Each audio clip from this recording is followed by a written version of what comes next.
नमस्कार, हिमाचल बुलेटिन में आपका स्वागत है। पेश है आज के समाचार। मुख्यमंत्री श्री जयराम ठाकुर ने पिछले 4 वर्षों के दौरान हिमाचल प्रदेश को 10,620 करोड़ रुपए की विभिन्न बाह्य परियोजनाओं को स्वीकृति प्रदान करने के लिए केंद्र सरकार का आभार व्यक्त किया है। विज्ञान भवन नई दिल्ली में वर्ष 2022-23 के केंद्रीय बजट के लिए वित्त मंत्री श्रीमती निर्मला सीतारमण की अध्यक्षता में आज आयोजित बजट पूर्व परामर्श बैठक को संबोधित करते हुए श्री जयराम ठाकुर ने कहा कि वित्त मंत्रालय राज्य को निरंतर उदार वित्तीय सहायता प्रदान कर रहा है।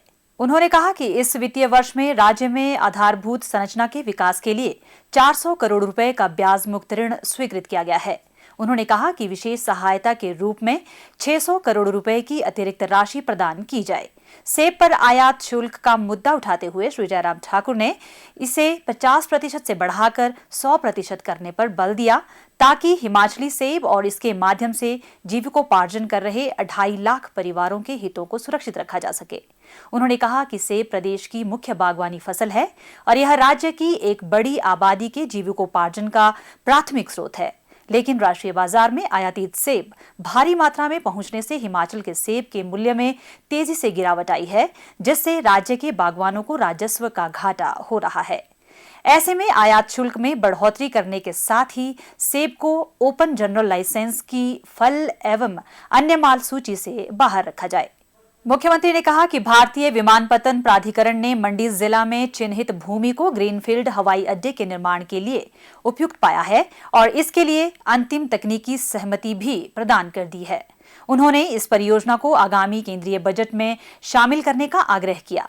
उन्होंने प्रस्तावित हवाई अड्डे को राष्ट्रीय महत्व की परियोजना घोषित करने का आग्रह करते हुए कहा कि लेह से समीप होने के कारण इस हवाई अड्डे का सामरिक महत्व है। इस हवाई अड्डे के निर्माण की अनुमानित लागत 3,000 करोड़ रुपए है। उन्होंने कहा कि प्रदेश में रेल और हवाई संपर्क के साधन बहुत ही सीमित हैं और वर्तमान में शिमला, कुल्लू और कांगड़ा में हवाई पट्टी छोटी होने से वे केवल छोटे जहाजों के संचालन के लिए ही उपयुक्त हैं। इन परिस्थितियों में मंडी हवाई अड्डे का निर्माण हिमाचल प्रदेश के लिए समय की मांग है। श्री जयराम ठाकुर ने वस्तु एवं सेवा कर मुआवजा की सुविधा अगले 3 वर्ष तक जारी रखने का आग्रह करते हुए कहा कि हिमाचल प्रदेश एक पहाड़ी राज्य है और यहाँ की कठिन भौगोलिक परिस्थितियां देश के शेष भागों से अलग है। हिमाचल प्रदेश केंद्रीय सहायता के रूप में वस्तु एवं सेवा कर मुआवजा और राजस्व घाटा अनुदान प्राप्त करता है और इसमें वस्तु एवं सेवा कर मुआवजा केवल जून 2022 तक ही प्रभावी है। 15वें वित्त आयोग की अनुशंसा पर राज्य के राजस्व घाटा अनुदान में भी आगामी वर्षों में कमी प्रस्तावित है, जिससे राज्य सरकार की वित्तीय स्थिति पर प्रतिकूल प्रभाव पड़ेगा।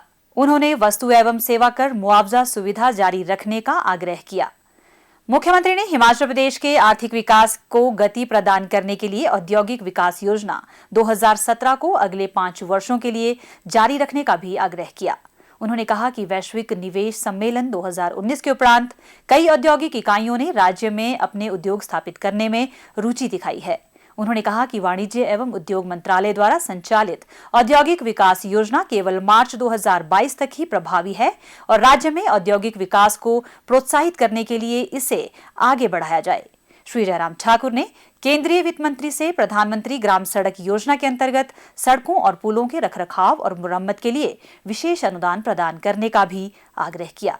उन्होंने कहा कि बरसात के मौसम में राज्य में बारिश, बाढ़, बादल फटने और भूस्खलन के कारण सड़क आधारभूत संरचना को लगभग 1,100 करोड़ रुपए का नुकसान हुआ है।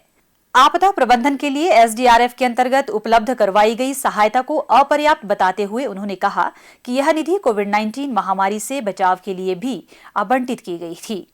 मुख्यमंत्री ने वेज एंड मीन्स एडवांसेस की सीमा को जारी रखने का आग्रह करते हुए कहा कि इससे कोविड-19 महामारी के कारण प्रदेश के राजस्व में आई कमी की क्षतिपूर्ति की जा सकेगी और राज्य में विकास गतिविधियों को भी जारी रखा जा सकेगा। मुख्यमंत्री श्री जयराम ठाकुर ने आज दिल्ली में केंद्रीय वाणिज्य एवं उद्योग, उपभोक्ता मामले, खाद्य एवं सार्वजनिक वितरण और टेक्सटाइल मंत्री श्री पीयूष गोयल से भेंट की। यह एक शिष्टाचार भेंट थी। मुख्यमंत्री श्री जयराम ठाकुर ने धर्मशाला में आयोजित 6ठी हिमाचल प्रदेश पैरा खेल राज्य चैंपियनशिप में बेहतर प्रदर्शन करने वाले हिमाचल प्रदेश विश्वविद्यालय के विशेष रूप से सक्षम 7 खिलाड़ियों को शुभकामनाएं दी हैं, जिन्होंने इस प्रतियोगिता में 14 मेडल प्राप्त किए हैं। उन्होंने प्रतियोगिता के अन्य विजेताओं और प्रतिभागियों के उत्कृष्ट प्रदर्शन की भी सराहना की है। मुख्यमंत्री ने कहा कि पैरा खेल राज्य चैंपियनशिप दिव्यांग खिलाड़ियों को अपनी प्रतिभा का प्रदर्शन करने का एक बेहतर मंच है और इससे अन्य प्रतिभागियों को भी ऐसे ही आयोजनों में भाग लेने के लिए प्रोत्साहन मिल रहा है।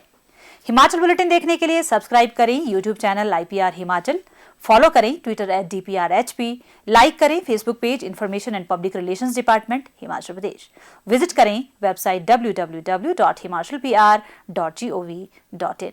इस अंक में इतना ही। कल फिर होगी मुलाकात। दीजिए इजाजत। नमस्कार।